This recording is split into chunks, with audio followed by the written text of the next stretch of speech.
Dear beloved viewers, welcome back. We have explained in detail about the category of the poor and the needy and how much they should be given. Are there poor who should not be given, or the needy that should not be given? Yes, according to scholars, they say there are poor and the needy people who don't deserve to be given zakat. Who are these? They say a person who chooses to be idle. And this is for the category of those who are capable, the poor and the needy, that he is capable to work. Okay? It's not from the other category of the poor, the needy, those who are handicapped, or those who are elderly, or those who are, like widow, who have to stay at home and look after their children and so on.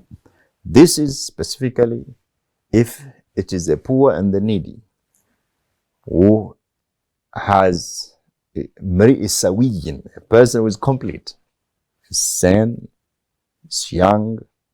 Okay? So a person who is idle and chooses to live at the expense of society, chooses to depend on zakat, despite being strong enough and capable of working and earning, is not eligible for zakat.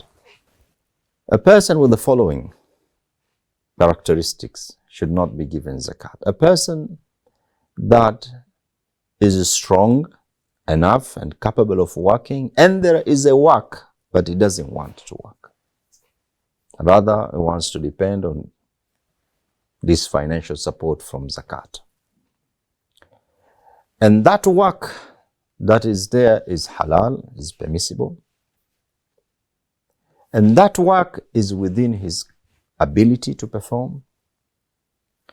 And that work is of something that still preserves his respect. And that work has a salary that is good to enable him meet his needs. So a person who chooses not to work despite there is a work, it's told, come here and get this work so that you get your salary that will enable you to meet your needs, and says, I don't, why should I work? I get zakat from Mr. ABCD. This person with this kind of mentality should not be given zakat. So this is the first category, a person who refuses to work despite work being there. There are works. I'm not talking of a person who wants to work, looking for a work, but doesn't find a work. Because this is the reality of our economy, of reality of our times. These are the people called unemployed. So a person who is poor and the needy, is strong, he is searching for work, but he doesn't find the job. So this is okay to be given because he's unemployed. He wants to work, is strong enough, he looks for work, doesn't get the work. Or somebody could be working still, but what he is paid doesn't meet his basic needs. His salary is too small. He still deserves to be given zakat. Another category here of those who should not be given zakat, according to scholars, is the person who refuses to work and says he's only worshipping Allah subhanahu wa ta'ala. A person who are able to earn but spend all their time worshipping, praying, fasting, without having an income or resources of their own, are not eligible to receive zakat, because the reward of worship is confined to the worshipper, and because he or she is ordained in the Quran to work, and he refuses to work. So the Quran is very clear. In Surah Al-Jum'ah, فَإِذَا قُضِيَتِ الصَّلَاةُ فَانْتَشِرُوا فِي الْأَرْضِ وَابْتَغُوا مِنْ فَضْلِ اللَّهِ. Once you have completed very important prayer of Jum'ah, imagine, Allah doesn't say you stay in the mosque, continue with this worshipping and so on. It says go out, look for the bounties of Allah subhanahu wa ta'ala. Go work, go look for work, go do business. But this person just chooses to worship and says, somebody will give me zakat, so I'm just worshipping Allah subhanahu wa ta'ala. This is also another person that should not be given zakat. So, dear beloved viewers, these are two, but to add a third one is a person who is ghani. Definitely, this is very definite. A person who is ghani, who has a level of income, be it salary or business, that gives him income that is suffice, is not given. But I was basically talking about those who are considered poor or needy because they don't have sources of income or an income that is enough to me. We consider them the poor, but because they have certain characteristics, like they don't want to work, or they simply want to worship Allah subhanahu wa ta'ala, they're capable to work, and there are jobs where they refuse to work, they just want to worship Allah. These should not be given as zakat. So we have come to an end of the two categories, explanation of the two categories of the zakat beneficiary. Now let's look at the third category, which is al-gharimin, al-amilina alayha. Those who works for it, zakat workers. So in the Surah At-Tawbah, al-amilina alayha is the third category of those who are to be given zakat. Jurists say that the Islamic State is required to appoint collectors and distributors of zakat. So they get a share of zakat due to their work, due to being workers. They work. And as you can see, indeed, this is a work. And it can occupy a person full time, working to guide people on calculations, to collect, to distribute to those deserving families, among others. So it is a huge work, a noble work, that Allah subhanahu wa ta'ala reward it from the zakat proceeds. So scholars agree that there is this category even in our modern times, and in a state where, like the countries that we live in, where there is no state department for zakat, then Muslim can have their organizations for collecting zakat, keeping records of those who pay, those who are eligible to be given, and distribution. And those who are involved in this major work, they can be given zakat. So it is a category that is paid for their work. We don't look here whether the worker is poor or needy. It's for the work that is done. So it is said that zakat workers in the contemporary application include institutions and administrations and the affiliate bodies entrusted with collecting and distribution of zakat according to Sharia. So, according to the International Islamic Fiqh Academy resolutions, those departments in an Islamic state that collects and distributes, their employees' salaries can come from that, from zakat. And in a non-Muslim countries where there is an organization of repute that does this or help people to fulfill this ibadah, they can also be qualifying to be given, provided according to the International Islamic Fiqh Academy that this organization should ensure there is transparency and adherence to the administrative and financial good governance guidelines.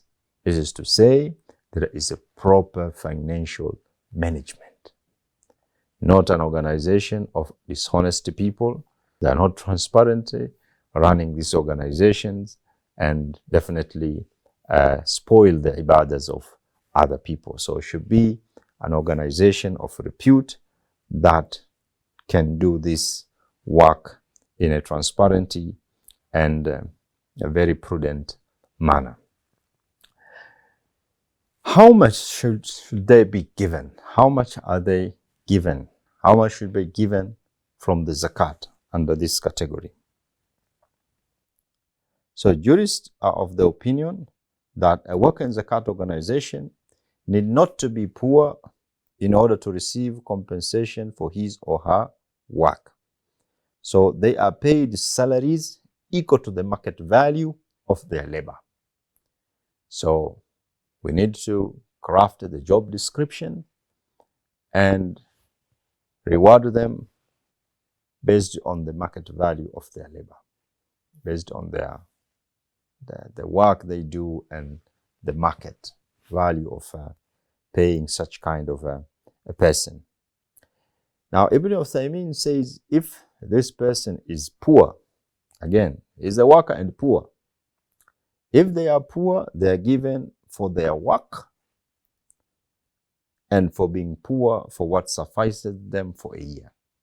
So if the market value gives them a salary, but again, that salary is not enough to make them graduate from being poor or needy, they can be still given zakat under the category of they are needy, so that they can still be given zakat because they meet the criteria of being maskeen or faqir and again amilin. And this is something that can really happen. It could be somebody employed, the market value, the salary for them could be maybe 15,000, and this person has a family, mashallah, of which 15,000 as a salary for his work is not enough, so he's still poor because the 15 doesn't meet the basic needs. So he should be given a top-up, should be given additional zakat money, being poor now or being needy, to suffice his needs for a year. Imam Shafi'i, though, puts a limit as to how much should go to this group, and this is the well-known view. Imam Shafi'i emphasized that when you give zakat, you should distribute zakat equally to the 8 categories, though majority of scholars don't mandate that. So Imam Shafi'i puts a limit here to say this group should not receive more than 1/8 of the total zakat collected for workers as salaries. But if again the worker is poor or needy, he can be given a top-up. Now, what are the criteria for amilina alayha? Can a non-Muslim be considered here? No, it should be a Muslim. Amilina alayha should be a Muslim, should be a person who is sane and mature. It should be a person who is honesty and trustful. It should be a person who is knowledgeable on matter of zakat. It should be a person who is keen to his work, okay? And of course, he should not be from the descendants of the Prophet sallallahu alaihi wasallam, as we shall see later on in these sessions. Categories of people who are not given zakat, among them are the descendants of the Prophet sallallahu alaihi wasallam. So workers of zakat should have qualifications. It's not just any person is considered as a worker of zakat. It should be a Muslim, should be a person who is sane, mature. It should be somebody who is honesty, and this honesty and this trustworthiness are very critical in this particular role, but more so knowledgeable on matters of zakat, and is a hard worker, is a role model in performing this work. So, dear beloved viewers, we have today covered a third category of zakat beneficiary, and this is the amilina, those who are workers for zakat, be in an Islamic state or in an Islamic organization that is adhering to the proper standards of good governance, transparency and disclosure, among others. Inshallah ta'ala, we shall continue with the fourth and other categories in the coming episodes. Until we meet again, Assalamu alaikum wa rahmatullahi wa barakatuh.